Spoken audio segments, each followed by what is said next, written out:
what are the specific practices that I see in these high-velocity, permissionless organizations. And so I would say the first idea is that technology is really replacing management in many ways. So what you heard Joe talk about was these justice boards, that are basically saying, let's use the law of 2 feet, go where you can add the most value, and you can decide where you need to be working.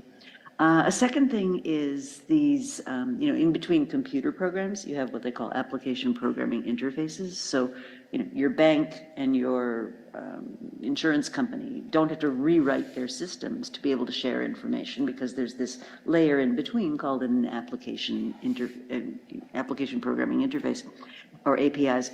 And I think what Joe's talking about is an API-like system that works between human groups. So you're not having to sit down in a coordination meeting and spend hours figuring out who's supposed to do what or who's going to reprioritize, because the system is orchestrated in such a way that it does it for you. So we're starting to see the emergence of those.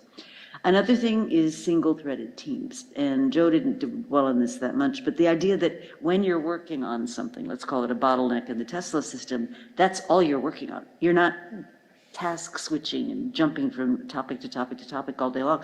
That's what you're doing that minute, that hour, that day. So it's single thread is what they call it at Amazon.